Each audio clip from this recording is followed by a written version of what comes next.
So here I am about to drop the fuel tank. It already looks relatively clean under here, as I like to keep it generally pretty clean anyway. The car also hasn't been driven a whole heck of a lot the last 9 years. And I do like to clean under the car. You'll see the fuel tank. I probably spent like 3 hours cleaning the stupid fuel tank that no one's ever going to see, but I don't know. It was kind of rewarding. It looks brand new and it was worth it to me. Anyway, I'm getting ready to unhook everything here. The fuel lines, the carbon filter lines, and everything else that's hooked up to the fuel tank. That drive shaft's going to have to go. Here you can see the fuel pump, primary fuel sender, and the secondary sender on the other side of the car. You can see here it's actually pretty dirty back here, so my OCD's not getting too much of the best of me. I'm not like pulling up the back seat or whatever. It's pretty clean inside the tank. I was happy to see that. The senders and pumps, they were actually working fine, but I just decided to replace them. You can see it's pretty dirty, and you'll see that there's cosmoline all over the bottom of the tank. Okay, so this is a demonstration of using the Insight, the 1Z plastic cleaner to remove the grime, like this stuff that you have on your underbody. Now this was just a by chance. I tried like a million different things, and this is something that I found that works. So this stuff is really hard to get off. Now watch this plastic cleaner start to eat it. Now there's probably a bunch of other cleaners that'll work. I'm not sure what the ingredient is inside this one, but I just started using it and never really looked for another alternative. But those of you who try to clean the underside know that this stuff is like impossible to get out. And you can see here it's already dissolving. It's just melting right off. And you use a little stiff brush, doesn't scratch the surface.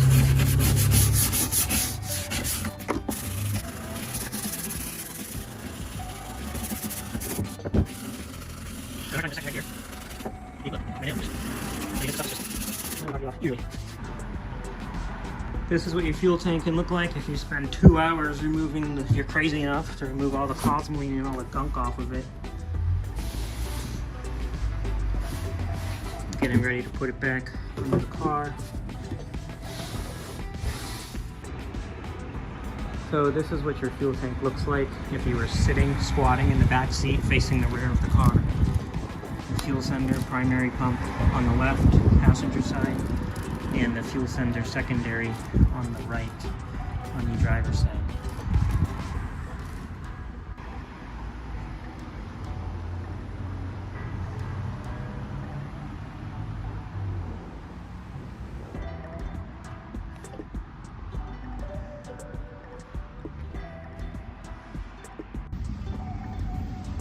One or two of these fuel lines are in really good shape, except for the connector. The plating had worn off and it was rusted. I don't know if it was just this one or maybe two of them. I ground off the plating and will be just painting it to protect it from rust instead of replacing the entire hose. This is that fitting that I refinished. Took off all the plating, got it down to shiny metal. It was kind of rusting. And hit it with some primer, and then I add some just like stainless paint, like rattle can stuff, so I just hit it with that just to stop the rust from coming anytime soon. You can see those two spots prepped where the fuel tank would rub up against.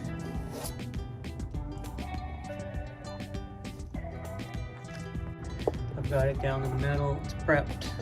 It will be primed with 2-part primer, and it will be finished off with an undercoating, the same black 3M undercoating that's here.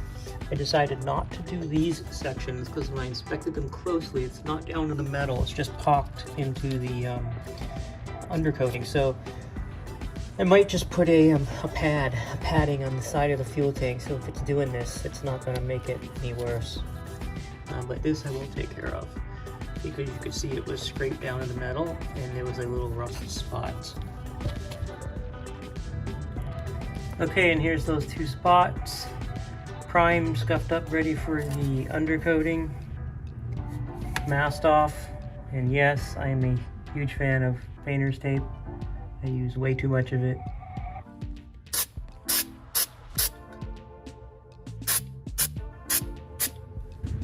Okay, that's it. And we'll do that 3 times. Okay, here's those 2 spots where the gas tank was rubbing. They're done now. That 2-part primer, and then a little Scotch-Brite, and then the undercoating, 3M undercoating.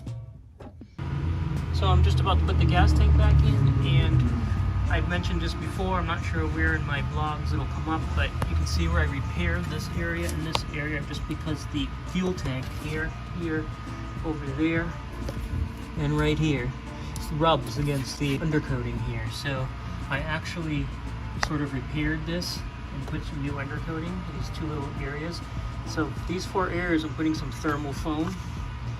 So there, I'll put a little bit there, there, and there, so the tank can sit snugly up against it without scratching into the car. Alright, my OCD is trying to get the best of me, so this piece is going to go right here, and I convinced myself to cut it by hand. Get this thing on there. You'll never see it, but my instinct is to run into the office, fire up the SolidWorks, measure this thing out, and laser cut it on the laser cutter. But that's just nuts. So there's that one, this one, that one, and that one. Now my tank won't be rubbing. You'll never see this area, but until next time I drop it. But alrighty. Okay, putting the fuel tank back in, I'm just going to go over where all the connections go. You going to help me, Brayden? Yeah. So what are these 2 here? The 2 on the end is, what is it, the send and return line? The send and return line for the fuel. Yeah, so the send goes here, it goes in the second clip, and then goes over to the fuel pump over here. The second connection is the return line, and it goes into the sender on this side, right? Sender, Yeah. into the sender. And the third is the blue one, and sometimes this is blue. Sometimes it's blue. Sometimes it's black on this one. And that goes into the 3rd clip from the rear. In here, I can't do it yet because you have to wait to get the tank higher. It goes in the clip, and it goes up over there. Right, guys? Yeah. Okay, and then we have this one here. Is the one that goes all the way over. Clips on the small clip in the clip, and then again over here. And it goes up to there as well. And then you have the 2 short connections, which are obvious, and you go into the fuel tank on that side. And you've got the 2 connections here and the 1 connection here. So that is basically it. On this particular E36 M3, there's the 2 senders. They're in series. So if one of them's bad, if the fuel level sensor is bad on any one of these, it's gonna mess up how much fuel it thinks you have. Because they're basically in series and it averages the 2.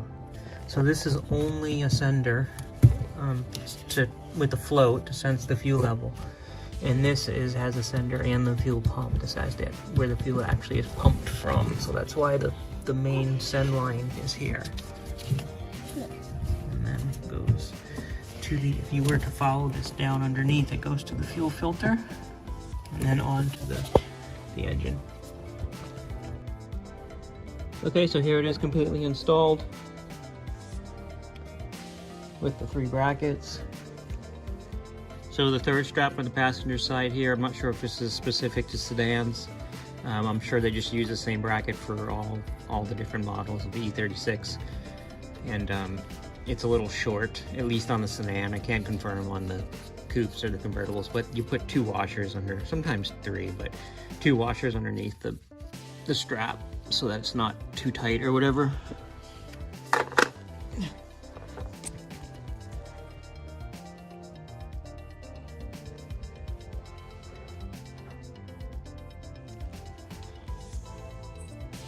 And I'll try to show lastly under here. It's pretty obvious, but you have the 3 connections for your fuel lines on the back here, and they clip in, and then the 2 brake lines just go up and route through their own. This is the plug for the secondary sender, the level sensor, so that goes up through the back seat. Will be pulled up later. This is where your handbrake lines go, through these holes right here. And then lastly, you can see my foam that I put in. You can see where the tank touches.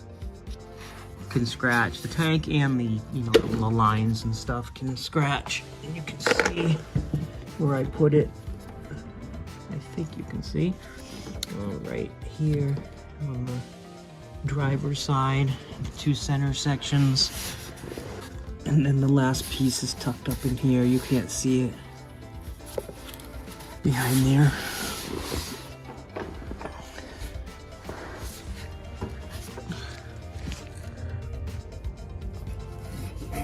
Connecting this damn fuel hose, I haven't even done the little one yet, took 15 minutes. It's so short that you can't even get your arm in there. I'm working from the ground. I'm about, a foot off the ground, 1.5 feet. I had to drop the trailing arm to get my arm room under here. So I stuck my arm under there, grabbed it, leaned against the side of the car, held the tank with my right hand from underneath, pushed it towards me, and was finally able to get it in. I'm back here at the right rear by the fuel filler and the expansion tank. Everything here is in great shape. I didn't replace anything besides the fuel neck, just because I wanted new yellow zinc on the end of it. So the black is the overspray from the Cosmos Black. Can't do anything about that. Fuel lines and the clamps are all great. Did not replace any of these. None of the fuel lines, the evap tank, the charcoal canister filter lines. Didn't replace any of those in the entire car. The vent. Everything here is in very good shape. And getting ready to put some of the stuff back in. Okay, the fuel filler neck. Another area where the original, if you're looking through the tank, looks pretty good. But the level I'm taking this to, and it looks great inside, where all the fuel is kind of like protected from air and oxidation and rust. See here, it's a little tarnished compared to the new one. And here's the original fuel injectors, about to get sent out to have a complete rebuild and test. They look pretty good. I've never had to replace them before.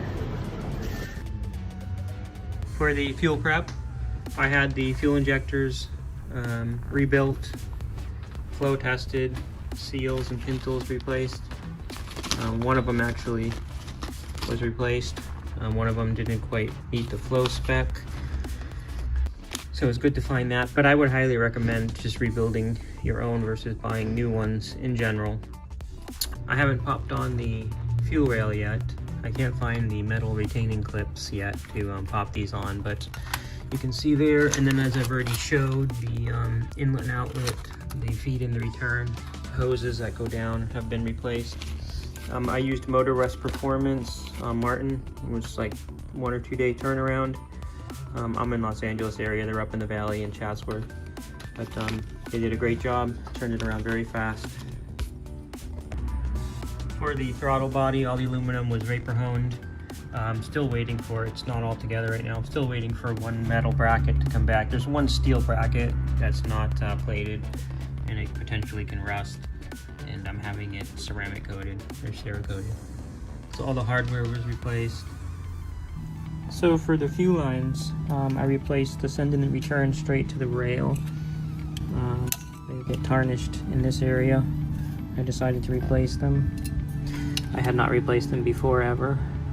So for the fuel supply, I pulled everything down just to inspect the control valve, send return control valve here. It's fine.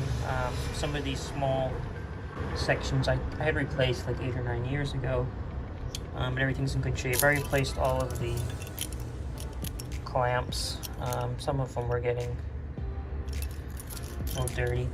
I actually did use BMW parts for those ones. Everything else was good except I replaced this line here. Let's see. Here's the old one. The paint was peeling, probably from me aggressively cleaning the underside of the car over the years, because I clean under there pretty crazy. So I did get a hold of that one and I replaced it while I was under here. Cleaned up all the clamps and stuff. We need to neaten all of the control line for the control valve. Under the car, I'm still finishing some of the routing. But it's pretty much done. And here's the fuel lines with the fuel filter cover in place. Still waiting for this nut. Hasn't arrived yet, but I still have a few lines. I still got some painter's tape on some things. I still got a few lines to organize. Let's see if I can get a further away shot. There you go. You can see that. Oxygen sensors, post-cat, not hooked up yet. Sorry for so much close-up, I can't get any further away.